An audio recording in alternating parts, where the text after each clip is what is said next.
Topic रहने वाला है प्लेटिलेट काउंट बाय हीमोसाइटोमीटर। सबसे पहले बात करते हैं क्लिनिकल सिग्निफिकेंस की। तो थ्रोम्बोसाइटोसिस में जो हमारा जो प्लेटलेट्स हैं उनका काउंट जो है नॉर्मल रेंज से ज़्यादा बढ़ जाता है। तो ऐसा जो है हमें देखने को मिलता है पॉलीसाइथीमिया विरा में, जिसमें कि जो है जो प्लेटलेट्स है उनका जो है वो उनकी ओवर ग्रोथ होने लगती है। सेकेंड हम लोग बात करते हैं इसमें जो है स्प्लेनेक्टोमी के केस में, इसके अलावा जो है क्रॉनिक माइलोजेनस ल्यूकेमिया के केस में जो है हमें थ्रोम्बोसाइटोसिस देखने को मिलता है। अब बात करते हैं थ्रोम्बोसाइटोपेनिया की। थ्रोम्बोसाइटोपेनिया जो है हमें एनीमिया के केस में देखने को मिलता है। उसके अलावा अगर किसी को डेंगू का इन्फेक्शन हो जाता है तो उसमें नॉर्मल रेंज से जो है प्लेटलेट का काउंट डिक्रीज हो जाता है।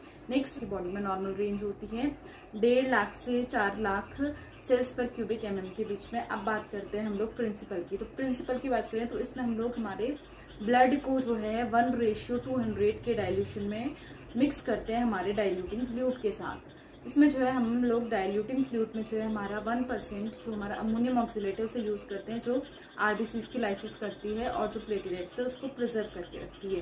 प्रोसीजर की बात करें तो सबसे पहले 0.5 मार्क तक हमने आरबीसी पिपेट लेनी है, उसमें 0.5 मार्क तक ब्लड को फिल करना है। फिर 101 मार्क तक हमने डाइल्यूटिंग फ्लूइड को फिल करना है। फिल करने के बाद जो है हमने हॉरिजॉन्टली मिक्सिंग करनी है।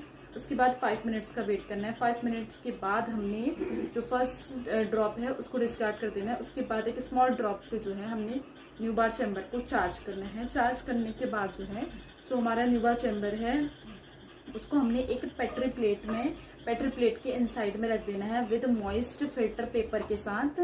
इसके बाद जो है हमने 10 से 15 मिनट का वेट करना है। उसके बाद ये जो प्रोसेस है पेट्री प्लेट के अंदर जो हम लोग न्यूबार चैम्बर को रख रहे हैं, तो ये जो है हमारे डाइल्यूटिंग फ्लूइड के इवेपोरेशन से बचाएगा और जो प्लेटलेट्स है उसको जो है जो हमारे न्यूबार चैम्बर है उसमें सेटल होने में हेल्प करेगा।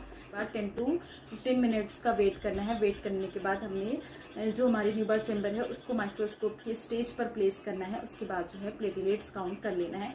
अब एक फॉर्मूला आता है जिसमें platelet count is equal to number of platelet counted multiply by 200 जो कि डाइल्यूशन फैक्टर रहेगा अपॉन जो है हम लोग हमारा सेल काउंटेड में 1 mm लेते हैं, multiply by depth of fluid जो कि हमारा 1/10 रहता है, यानी कि 0.1 mm रहता है।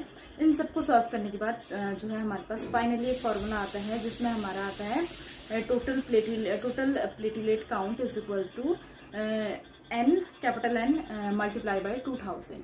तो